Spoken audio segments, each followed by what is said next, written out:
Good morning, everyone. April Dupree here with another Workout Wednesday, of course, with our fitness and nutrition expert, Mackie Showstone. You may notice that we're in a pretty cool location. We actually are at NOPD's SWAT headquarters. It is hot. If you don't see the sweat glistening off of my body and Mackie's body, although I'm a little bit more bronze, so you might be able to see it better. We are sweating here. Mackie's gonna actually do the workout and I'm gonna narrate, but he is gonna show you guys what is called the quote unquote Mackie method, where he's been doing these exercises over the last few decades, and these are his secrets in order to be able to look as amazing as he does. He's also gonna tell you why this ring actually is so special too. Well, April's right, we are sweating, but that's a good thing. This ring in 2006, what we trained for with Bernard Hopkins here in New Orleans, to beat Antonio Tarver for the World Light Heavyweight Championship, June 6, 2006. Over these next weeks, April and I are going to show you some of the methods that I use myself and I've used with countless athletes. And these are what I simply call my Mackie methods. We'll start out with the lower body endurance, and April's a pro, she'll narrate. All right, let's get it started. So Mackie's gonna use the exercise ball. Guys, these are super affordable. You can find them at any local sporting goods store or even other type grocery stores.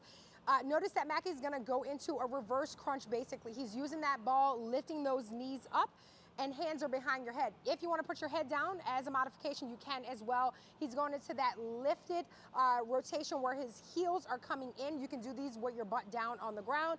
Feet are flat. You can always bring your arms by your side. He's going into those quick pelvic pulses. Notice that his pelvis is not moving up and down. And then he's going to go into that next exercise, taking the ball, bringing it in between his thigh and knee area, and going into almost a reverse crunch, lifting those legs up and down. You can bring your hands by your side and your head down if you need to modify this. That ball's gonna stay in between the knees, coming all the way up into more of a traditional crunch and then coming back down. By having those legs wider, that is what actually is making this a bit more challenging. He's taking that ball and then he's gonna flip over. No, I think I've shown enough. Well, excuse me. Well, I've shown you enough. I mean, you did. What she's talking about is I could go here. Now he's just showing off now. We don't even need to see all of that. Get up, get up, get up. Anyway, how many reps of these should we try? Because you just did a few of them to show an example, but I do want you to tell people what is probably safer to do. Well, what I'm looking at is one set of 20 reps. And over the course of the weeks, we're going to show you more and more and more. But what we are really showing you is the right way to do it in terms of sequencing. And then that's the key to replicate what happens in living and in recreation and in sports.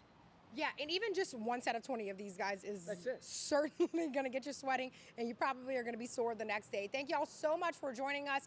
You can find all of these workouts at maxwellnutrition.com, and of course, you can always visit wwltv.com and click on the Health tab. We'll see y'all next week. Let me punch Mackie.